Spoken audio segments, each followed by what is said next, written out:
그 소나무의 아름다움에 끌려가지고 30년 동안 그 소나무를 관찰했고 또 그걸 사생하고 한 3년적으로 이제 본격적으로 그 준비를 해가지고 이 전시를 꾸며봤습니다. 소나무는 굉장히 그 우리 민족 모든 사람이 좋아하는 그 나무고 또 화가들도 누구든지 그 한번 좀 그려보시면 굉장히 매력적인 소재인데 막상 이제 그림을 그리려고 하면 상당히 그 소나무 그리기 어려워요. 그래서 저도 역시 갖고 있는 노력 끝에 이제 이런 작품을 만들어 봤는데 특히 그 소나무가 갖고 있는 어떤 모습 같은 걸 쉽게 그릴 수 있는데 그 기상을 그리긴 상당히 어렵거든요. 그래서 굉장히 뭐 수묵 하나로 그다음에 또 갈피를 이용해 가지고 그다음에 초무기 기법을 이용해 가지고 소나무가 갖고 있는 그 특유의 어떤 기상, 그다음 절개 이런 걸 한번 현대적으로 또 굉장히 또 조형적으로 그다음에 또 시대에 맞게 한번 또 굉장히 좀 고민 끝에 이런 전시를 준비해 봤습니다.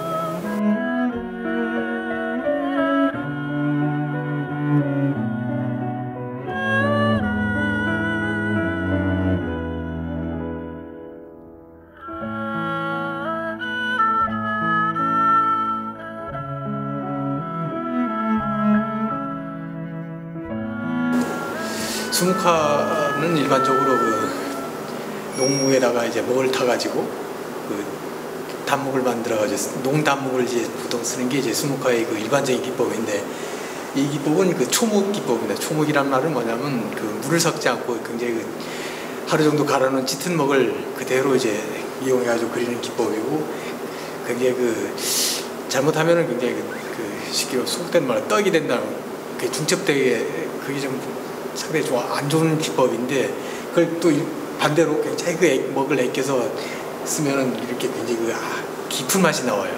그래서 안개라든지 이런 게 참 표현하기가 적절한 기법이 초목 기법이 되겠습니다.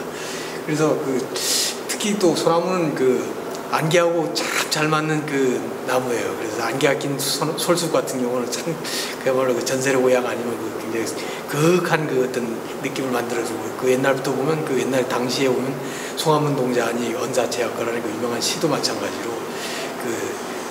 소나무에 안개 꼈을 때 운모 그게 아주 매력적인데 그 어떤 풍경을 이제 순간적으로 포착해가지고 이제 그렸고 그다음에 너무 안개만 있으면 너무 고요하니까 또 어떤 소리 같은 걸 화면에 한번 집어넣으면 어떨까 생각해서 이제 계곡을 한번 집어넣으면서 정중동의 세계를 표현한 작품이 되겠습니다.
소나무는 운무가 낀 모습도 굉장히 아름다운데 특히 소나무는 역시 가장 백미가 역시 설송이 아닌가 생각합니다.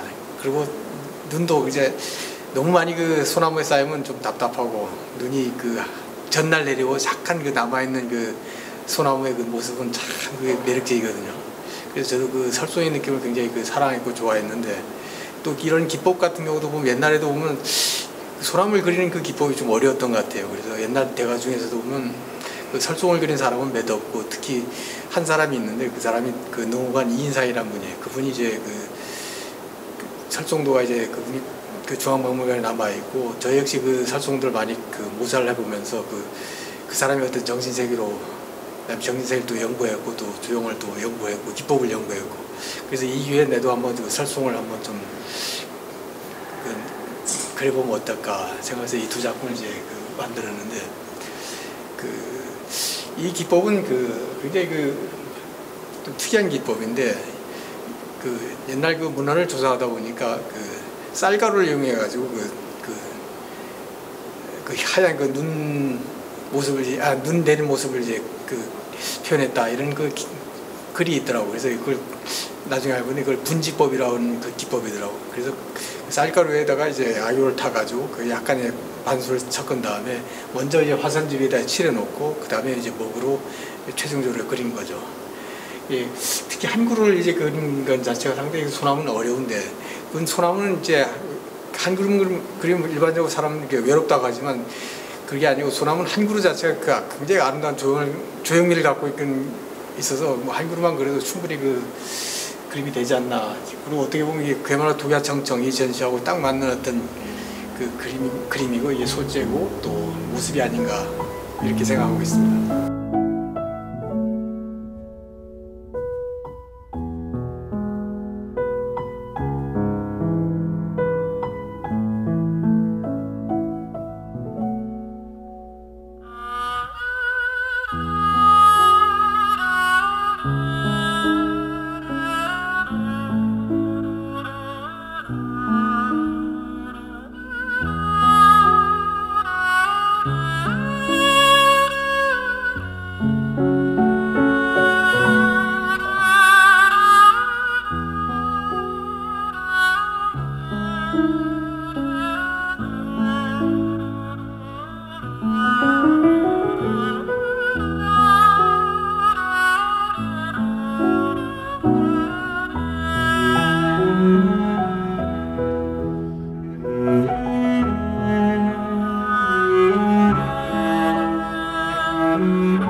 이 작품은 북한산에서 이제 힌트를 얻은 작품인데, 그 소나무는 다른 나무와 달리 한 그루 한 그루 자체가 다 개성이 있어요. 일반 나무들 같은 경우는, 특히 낙엽수 같은 경우는 거의 비슷비슷한 모양으로 다 자라는데, 소나무 이제 군락을 가서 보면 하나하나 자체가 몸짓하는 것 같고, 그다음에 발버둥치는 것 같고, 어떤 생명감 같은 게 굉장히 느껴지거든요. 어떻게 보면 또 굉장히 무질서 속의 어떤 질서. 그다음에 또 소나무는 특이하게도 돌이라든지 아니면 암벽에도 잘 붙어서 살기 때문에 바위하고 이제 조화가 돼가지고, 이제 그 자체가 굉장히 소나무만이 갖고 있는 또 모습, 이걸 어떻게 한번 그려볼까. 근데 소나무 하나하나 그리는 거라, 껍질이라든지 솔잎 같은 거라든지 이런 느낌 다 그릴 수 있는데, 어떻게 이걸 춤추듯이, 아니면 그야말로 사람이 미친 사람처럼, 아니면 아니면 음악도 보면 이제 뭐 굉장히 다이나믹하게, 어떻게 이걸 한번 표현해볼까. 그래서 그냥 아주 거침없이 그냥 자유분방하게 춤을 추는 소나무처럼 그냥 단숨에 거의 한 3시간 정도 그냥 집중해서 이제 그린 작품이 되겠습니다.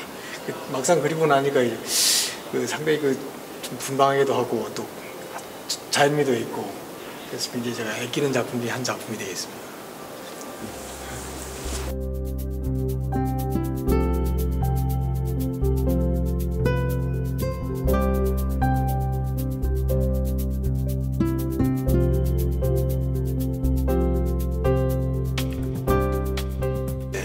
특히 우리나라 소나무가 갖고 있는 그 S라인은 어느 다른 나라에서 느낄 수 없는 그 아름다움을 갖고 있다고 생각해요. 이 작품 같은 경우는 소나무의 한 줄기의 S라인 같은 딱 중간을 이제 그린 작품인데, 어떻게 보면 그냥 소나무를 잘라버렸다고 생각할지 모르지만, 제가 생각하는 건 그 자체에 갖고 있는 기상과 곡선이 참 잘 어울린다 생각하고, 그 다음에 이 기법은 소나무 기법 중에서 이제 정묵법이 되어 있습니다. 목을 이제 한번 중간 목으로 쌓아놓고, 그 다음에 마른 다음에 이제 차곡차곡 쌓으면서 그린 거고, 그 다음에 뒤에 저기 자그마한 야산 같은 걸 이제 나지막히 이제 그려놨는데, 그걸 그려주면서 이제 소나무가 갖고 있는 처한 상황이라든지, 그 다음에 공간의 깊이 같은 걸 이제 암시해주기 위해서 이제 야산을 표현한 거고, 그래서 그게 이제 더욱더 공간감을 만들어주면서 소나무의 특이한 어떤 조형미, 이걸 또 현대적으로, 그다음에 또 이건 굉장히 또 상하로 긴 작품이기 때문에 하나하나, 그래서 이제 특히 내폭, 처음에는 이제 6폭을 이제 생각했었는데 너무 6폭은 더 재미가 없고, 그래서 내폭을 이제 그려가지고